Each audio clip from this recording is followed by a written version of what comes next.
ایک بات ایک دوست نے ایک دفعہ مجھے بھیجی، مجھے بڑی وہ حسین لگی۔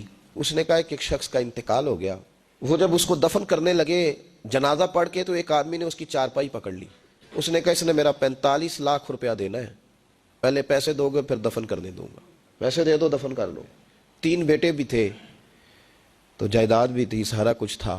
ان 3 بیٹوں سے لوگوں نے کہا کہ تیرے ابے کو وہ دفن نہیں کرنے دے رہا، شور ہے تو، اور وہ بندہ بھی وہ تھا جو بڑا قریبی تھا اس کا، اس کے والد کا پارٹنر تھا، تعلقات تھے، تو اس نے کہا کہ پہلے پیسے دو پھر دفن کرنے دوں گا۔ اب وہ 3 بیٹے کہنے لگے کدھر سے پیسے دیں، 45 لاکھ ہی کہہ دیا ہے، ہمیں تو ابا نے کوئی نہیں بتایا، حالانکہ جائیدادیں ہیں، مکان ہے، سارا کچھ ہے، تو بھائی ہم کدھر سے دیں؟ چلو 2-4 لاکھ کی ٹھیک ہے، وہ تھوڑا سا کرے نرم رویے کو تو ہم کرتے ہیں، شور تو ہے، لیکن کدھر سے دیں 45 لاکھ؟ جب بات بہت تیز ہو گئی، شور ہو گیا، وہ انسان مجنوں بن کے اس نے چارپائی تھامی ہوئی ہے، کہتا نہیں پہلے پیسے دو گے پھر دفن کرنے دوں گا۔ 3 بیٹے تھے تو ایک بیٹی بھی تھی، بیٹی کو گھر میں پیغام گیا کہ تیرے ابا کو دفن نہیں ہونے دیتے، اس نے سارا زیور اتار کے بھیج دیا۔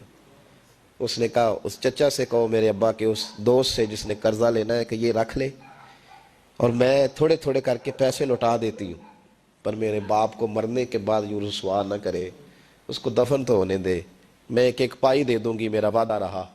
جب وہ بیٹی نے 8-10 لاکھ کا زیور بھیج دیا تو وہ قرضہ لینے والا شور کرنے لگا۔ اس نے کہا او مجھے پتہ چل گیا، مجھے معاف کر دو سارے اور اسے دفنا دو۔ کہا کیا ہوا؟ تو وہ کہنے لگا میں نے اس سے 45 لاکھ لینا نہیں تھا، میں نے دینا تھا، تو میں غور کر رہا تھا کہ اگر تو میں نے اعلان کر دیا نا کہ 45 لاکھ میں نے دینا ہے تو 110 نکل آئیں گے وارث کہ مجھے بھی دو مجھے بھی دو، تو میں نے یہ رویہ اس لیے اختیار کیا ہے کہ میں دیکھوں اس کا اصل وارث ہے کون۔ تو اصل وارث وہ بیٹی ہے جس نے اپنے کانوں سے بندے بھی اتار کے بھیج دیے، اور جس نے اپنے وہ شادی والے دن پہننے والے زیورات، پہلی رات کا وہ اس نے زیور بھی سارا اتار کے دے دیا۔ اس نے کہا کہ باپ کا کفن نہ میلا ہو جائے، تو اصل وارث بھی بچی ہے۔